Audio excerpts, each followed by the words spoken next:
Señor, y nada más que a ti. Te bendigo, Padre, santifico tu nombre. En el nombre de Jesús oramos. Amén y amén. Yo le voy a invitar a abrir sus Biblias. Marcos 3:20. Aquí, si nosotros, yo voy a leer un poquito más.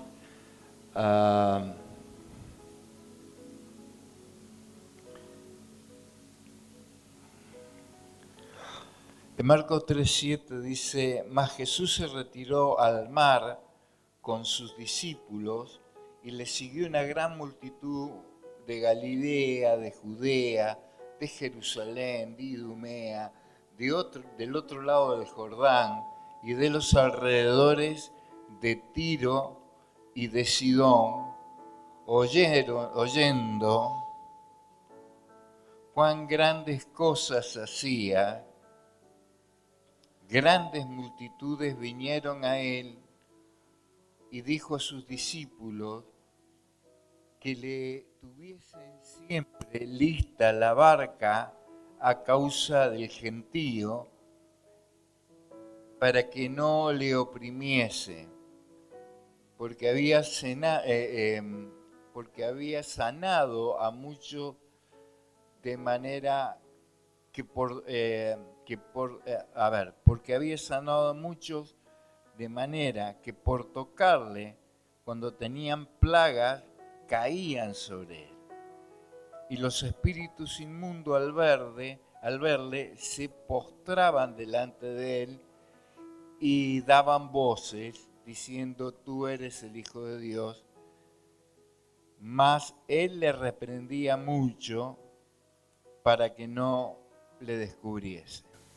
Bueno, acá en esta parte que leí, que no es la que vamos a compartir, nos da un poco el contexto de lo que estaba pasando en ese momento. Jesucristo estaba en pleno apogeo de su ministerio y la gente lo seguía de todos lados, no solamente gente de Judea o gente que estaba en Israel, sino también de naciones limítrofes que venían en busca de ayuda de parte de Cristo, de sanidad y de todo tipo de milagros. Incluso hasta venían personas con espíritus demoníacos y, claro, se abalanzaban.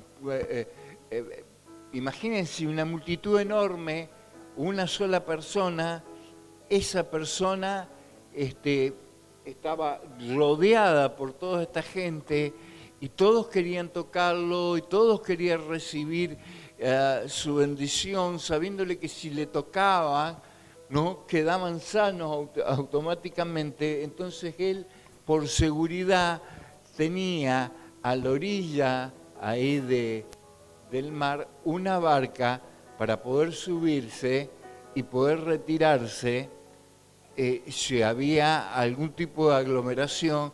La situación para Jesús en este momento era casi, podríamos decir, temible. Estaba en riesgo, no su ministerio, estaba en riesgo su integridad física por la gran multitud que se le agolpaba. Los discípulos, ¿no? Y luego ustedes, si siguen leyendo, se van a dar cuenta que ya son nombrados apóstoles. Los 12 trataban de contener, y sus discípulos trataban de contener a esta gran multitud, pero era prácticamente imposible.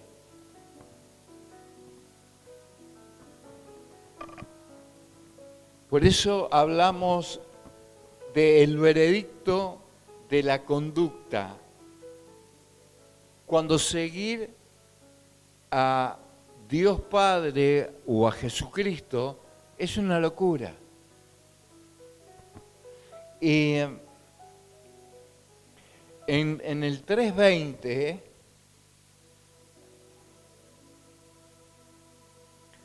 dice, y se agolpó de nuevo la gente, de modo que ellos ni aún podían comer pan. Entran a una casa para estar tranquilos, para comer un bocado de pan, y la gente se agolpa en la casa de una manera desbordante. Y cuando lo oyeron los suyos, cuando lo oyeron, ¿quiénes? ¿Y quiénes eran los suyos? ¿Qué piensa usted? ¿Qué opina? ¿Quiénes eran los suyos?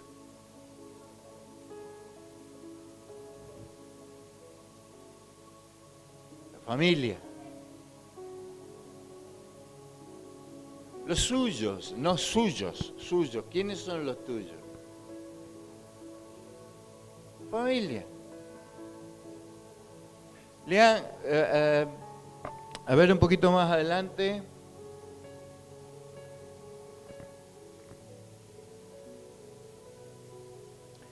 En el 31 dice, vienen después sus hermanos, su madre, y quedándose afuera enviaron a llamarle. Y la gente que estaba sentada alrededor le dijo, tu madre, tus hermanos están afuera y te buscan.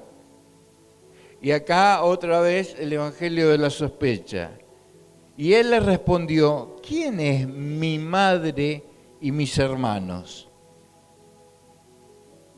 Y mirando a todos los que estaban sentados alrededor, dijo, he aquí mi madre y mis hermanos. En otra versión, digo, porque todo aquel que es la voluntad del Padre de Dios es mi hermano y mi hermana y mi madre. Podría decir mis hermanos, son mis hermanos.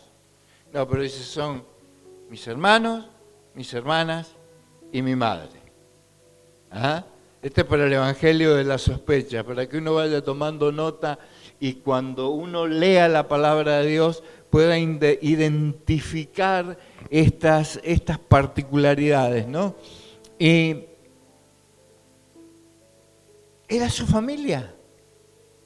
La familia, y se agolpó de nuevo la gente del mundo, de modo, que este es muy chiquitita esta Biblia, que ellos ni aún podían comer pan, y cuando lo oyeron los suyos vinieron a él para prenderle, porque decía, está fuera de sí.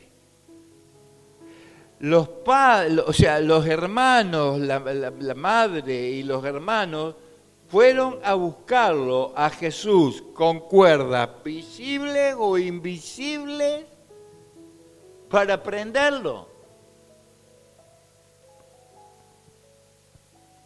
¿Quién es la madre de Jesús? María. ¿Ah? ¿Y no habrá sido Santiago también el hermano de Jesús? Santiago era el hermano de Jesús.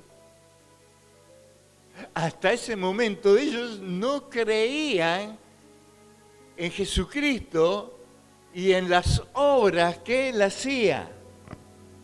Ahora, ¿cuántas veces a ustedes les dicen en la familia que ustedes están locos?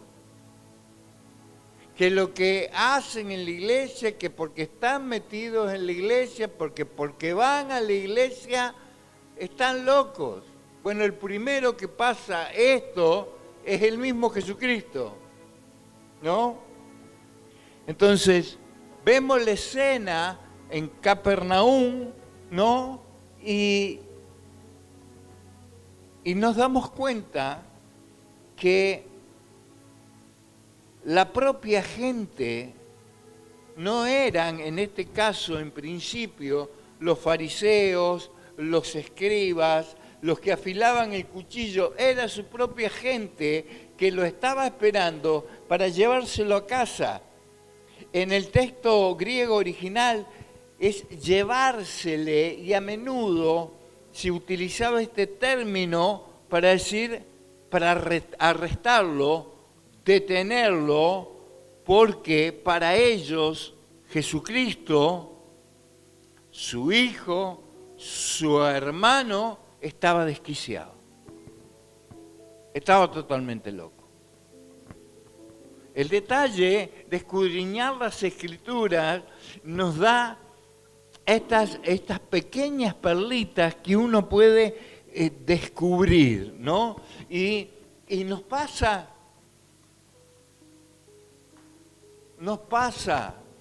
a muchos de nosotros, en particular yo lo he vivido, ¿no? De que yo estaba loco, estaba desquiciado. Mi esposa me había lavado la cabeza, me había lavado el cerebro. Y que por eso iba a la iglesia. Vamos a ver algunas particularidades. Jesucristo experimenta en su propia carne, ¿no?, una tensión teológica, y él mismo dice, los enemigos de una persona serán los de su propia familia. Poneme Mateo 10:36. El problema de Jesucristo no era su santidad, no era que él, obedeciendo a su Padre, era una persona cuya unción había caído de una manera desmedida sobre él y expresaba esa santidad y expresaba esa unción, sanando enfermos, haciendo milagros y hablando al pueblo de Dios, que era su misión. No, la gente decía que él tenía un problema psiquiátrico o de irresponsabilidad, y ya lo vamos a ver. ¿Lo encontraste? Los enemigos del hombre serán los de su propia casa. Muchas veces nos encontraremos con esta situación.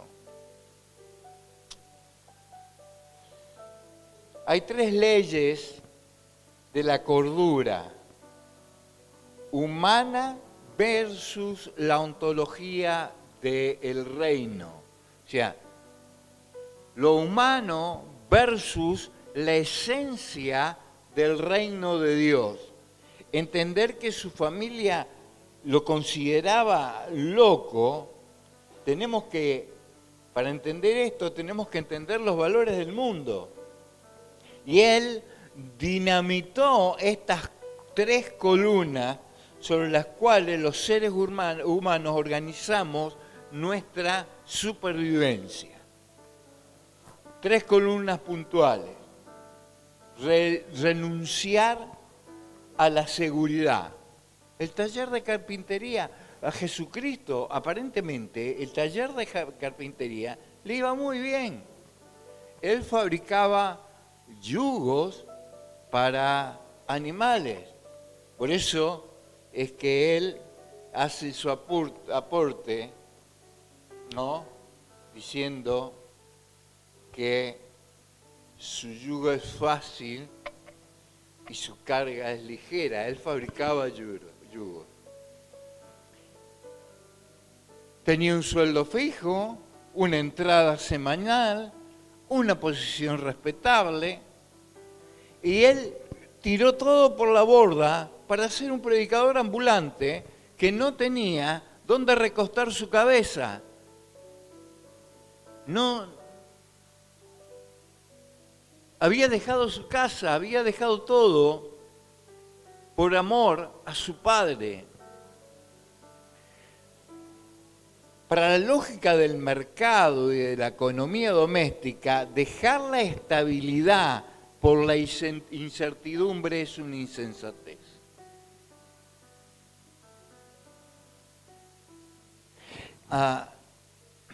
Entiendan que estas 3 columnas regían antes al hombre y la rigen también hoy. Hermanos, ¿ustedes se piensan que polulan pastores? ¿Que usted pega una patada y salen pastores por todos lados? Están equivocados.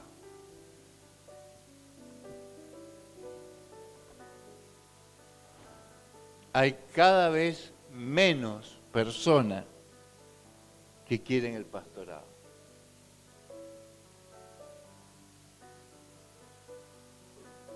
Es más seguro trabajar en una fábrica, en una empresa, que ser pastor de una iglesia.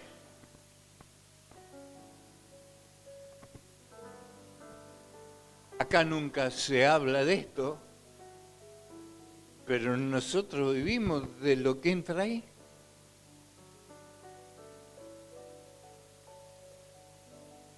Vos, Iván, que sos el contador, que cada vez contás menos, pero ¿vos sabés cuánto va a costar hoy? ¿Vas a contar hoy? Nosotros tampoco.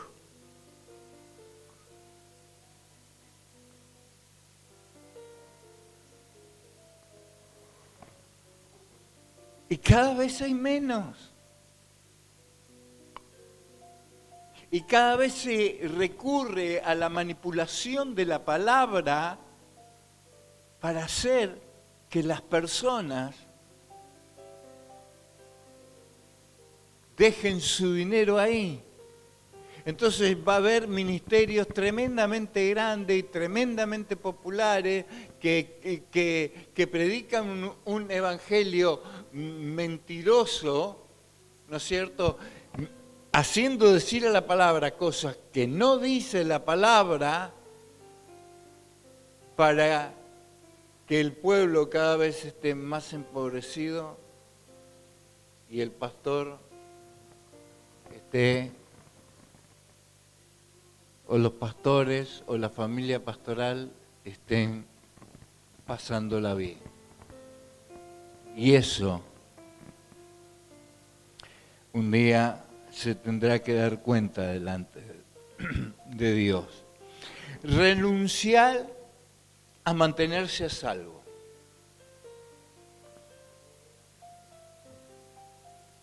La comisión frontal.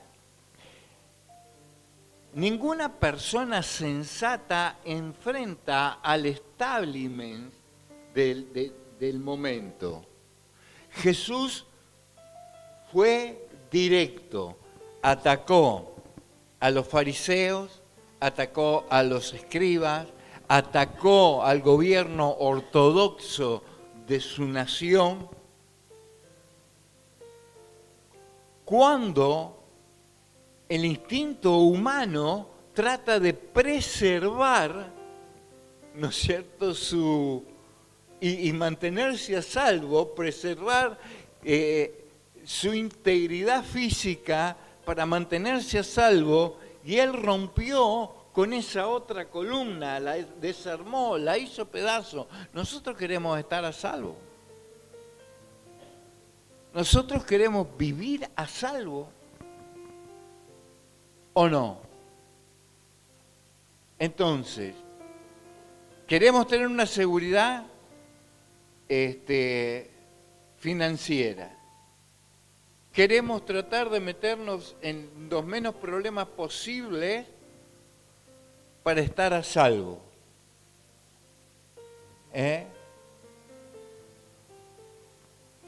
Y muchas veces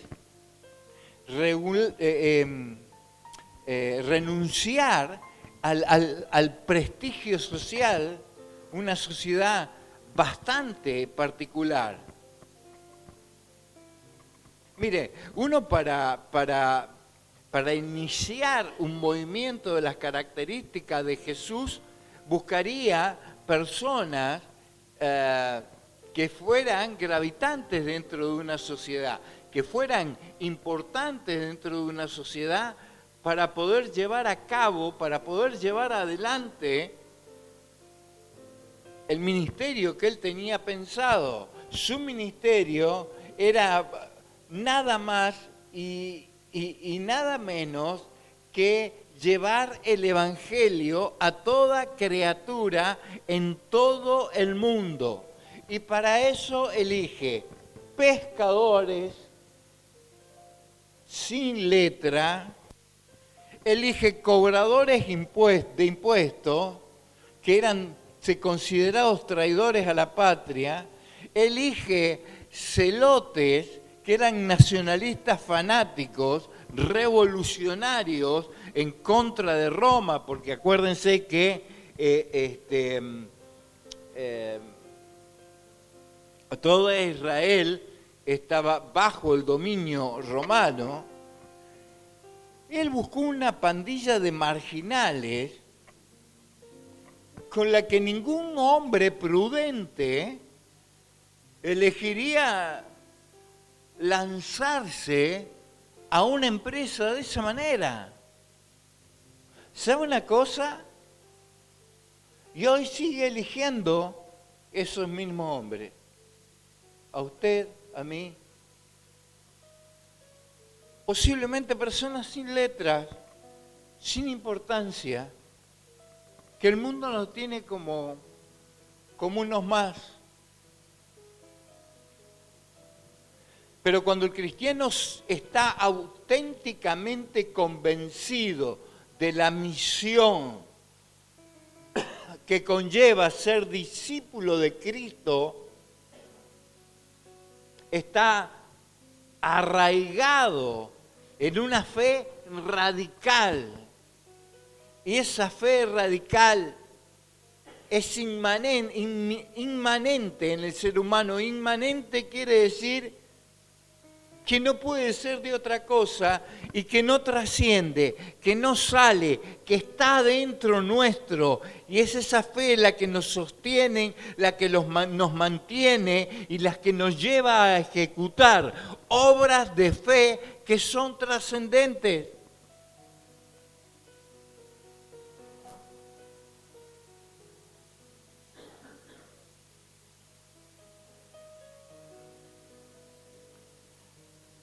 Una pandilla de marginales con la que posiblemente ninguno de nosotros nos sentaríamos a tomar un café en un snack. La parábola de la fe, el riesgo como condición. Sine quo non.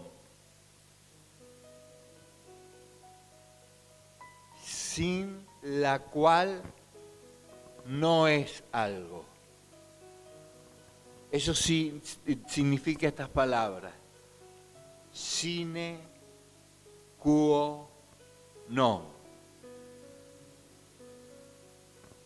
Es algo que sin esa condición no es.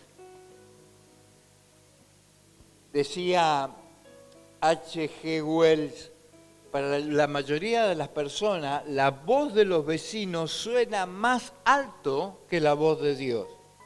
La pregunta que gobierna las decisiones del humano no es ¿qué quiere Dios?, sino ¿qué va a decir la gente? Nosotros no nos preguntamos qué es lo que Dios quiere de mí, sino qué va a decir la gente si yo hago esto, qué va a decir la gente si yo voy a la iglesia. Antes los cristianos evangélicos venían con su Biblia abajo del brazo y estaban tan seguros de ello que la llevaban porque sabía que su vida iba a reflejar lo que la palabra de Dios decía. Ahora la traen escondida acá abajo del brazo, pero escondida acá. ¿Por qué? ¿Qué van a decir? Viéndome entrar a una iglesia evangélica, ¿qué van a decir?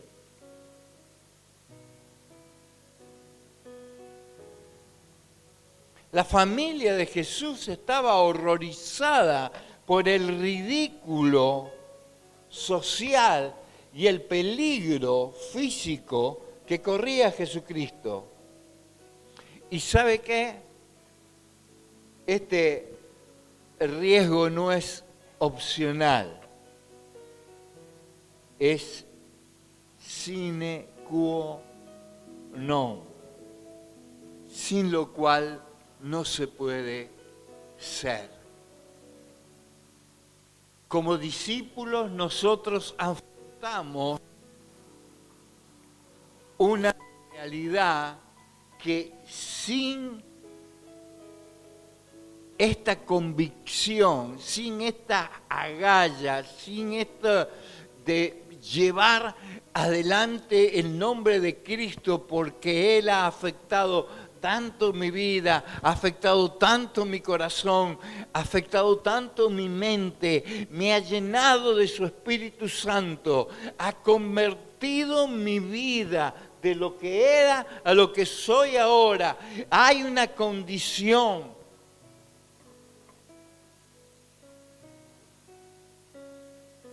que si no está en mí, no puedo ser su discípulo.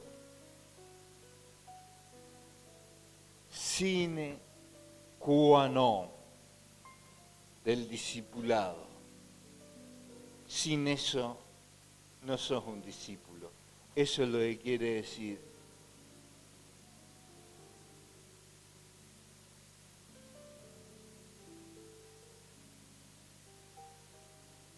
Mire, el cristianismo sin riesgo es una condición, es una contradicción ontológica. O sea, por esencia es contradictorio. O sea, decir que soy un cristiano sin correr un riesgo es una contradicción dentro de mi propio ser. Si nosotros no somos cristianos convencidos del evangelio que hemos abrazado, somos simplemente una ayuda moral para la gente. Y es más, no hay unción.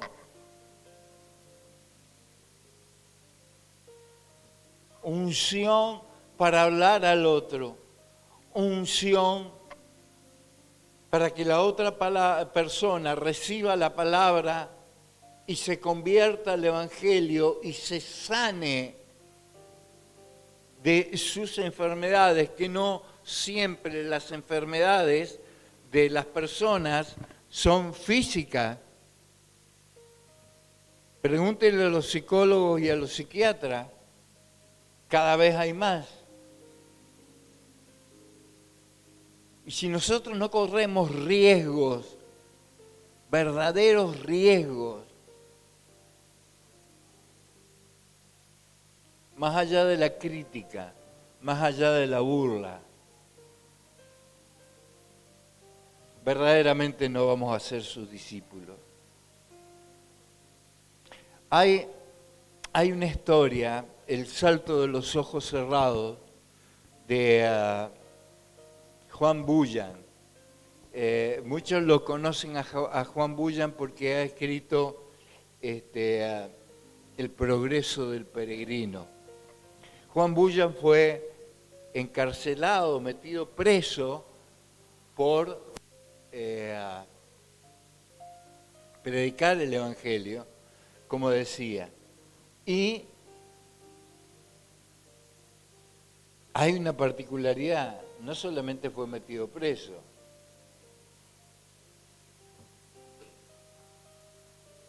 fue condenado al patíbulo, o sea, lo iban a guillotinar, le iban a cortar la cabeza. Su hija todos los días iba a decirle al padre que abandonara la fe, que había una rejita alta, así chiquita, y la hija iba debajo de la reja y le decía, papá, abandoná tu fe, papá, volvé con nosotros, papá, te amamos. Y adentro, su corazón se comprimía de dolor. Y en un momento tuvo miedo. Y ese miedo lo llevó a tener vergüenza de él mismo.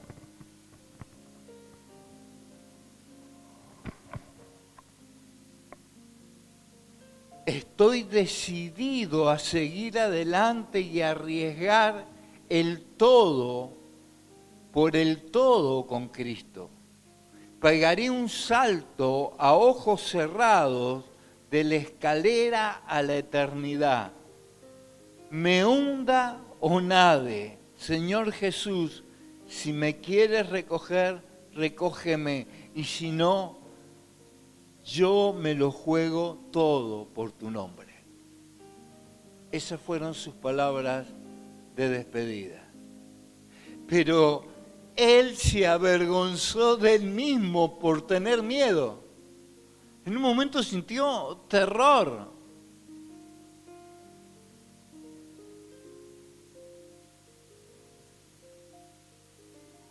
Qué tremendo. Estamos dispuestos a eso. ¿Qué haríamos? Por un momento, pongámonos en el lugar de él.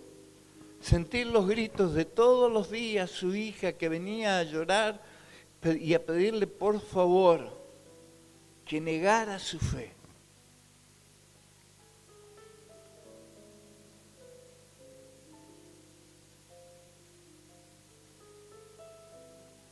¿No es esto algo etiquetado como una locura? No estar a salvo, no estar seguro, sino estar entregado completamente a Cristo. Y entender que su seguridad, que mi seguridad está en sus manos. Sin embargo, nosotros con muchas de nuestras actitudes atentamos en contra de nuestra vida. Atentamos en contra de lo que nosotros somos y creemos. La vida la hemos recibido de Cristo, pero buscando seguridad, buscando placer, buscando todas las cosas que a mí me agraden, nos vamos desplazando de ese discípulo que sin esa condición no es. Sin esa condición no soy discípulo, pero yo estoy eligiendo mi bienestar por encima de todas las cosas.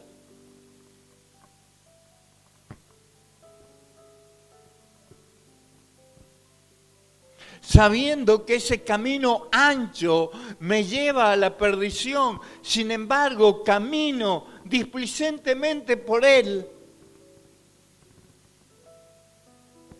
olvidando,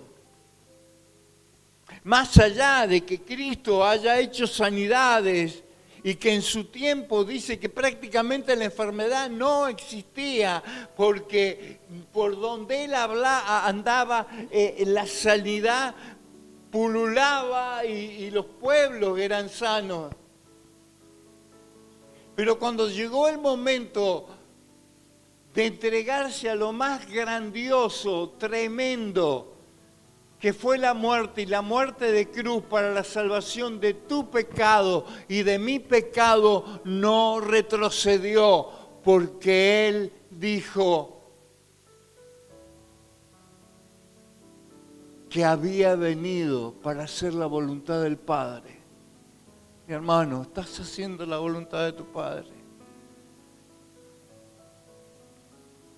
O con muchas de tus actitudes avergonzás el Evangelio de Cristo y lo haces pequeño a Cristo.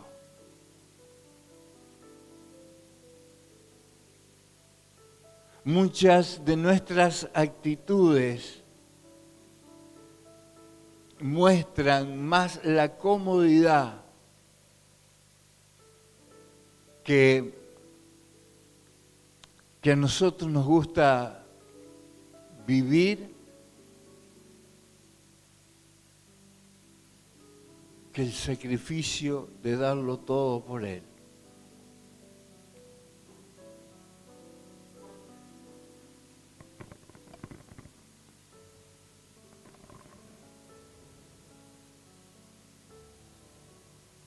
Jesús estaba dentro de esa casa, desgarrándose por los perdidos, rompiendo la lógica humana. Afuera la religiosidad sensata y la prudencia familiar siguen tratando de frenarlo para salvar las apariencias. No, ¿cómo yo voy a ir a la iglesia? ¿Qué va a decir la gente? ¿Cómo voy a seguir a Cristo?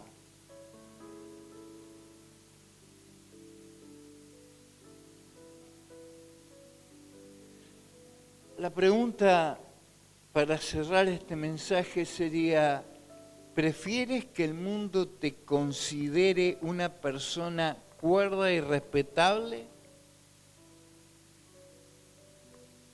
¿O estás dispuesto a que te traten de loco por jugártelo todo por el nombre de Jesús?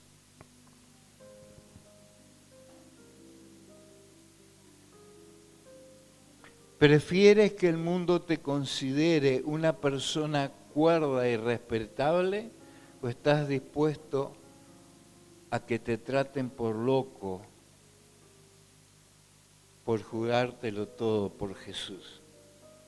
Esto me recuerda cuando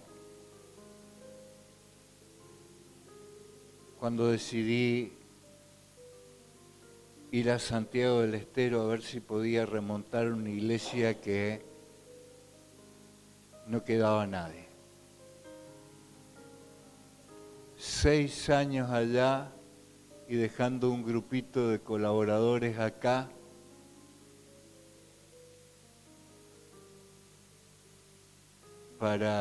¿Y qué me decía la gente? ¿Estás loco? ¿Cómo vas a dejar la iglesia donde vos estás seguro y estás bien y te vas a ir a un lugar? Yo estaba convencido de que allá no había nadie, de que había personas, yo estaba convencido de que había personas que iban a permanecer. Y allá se hizo un trabajo impecable.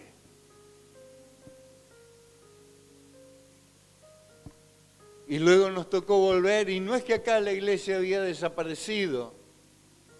Hay veces que los pastores creemos que somos dueños de la persona. Nosotros no somos dueños de nada. El Espíritu Santo reina y gobierna este tiempo, la iglesia de Jesucristo. Jesucristo está presente por intermedio de su Espíritu Santo. Yo no soy el dueño, yo no soy el patrón. Me toca una función para hacer. Y cuando en mi corazón sentí ese llamado profundo de arriesgarlo todo por amor a Cristo, lo hicimos. Y después los buenos augurios, ahora vas a ver cómo Dios te va a bendecir y San Francisco va a explotar. Hasta ahora no explotó nada, a no ser que traigamos ahora para Navidad algunas bombas de estruendo o esas cosas. Y seguimos acá, luchándola, creyendo en lo que Cristo va a hacer, en la obra que va a hacer. Yo ya salté, mi esposa ya saltamos. con la soga al cuello, ya saltamos.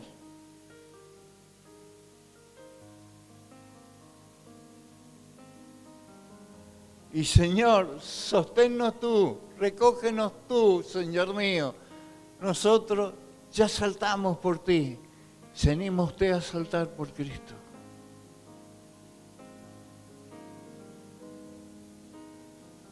Que Dios le bendiga, que Dios le dé fuerzas, que Dios le dé ánimo, que Dios le dé convicción extrema para hacerlo.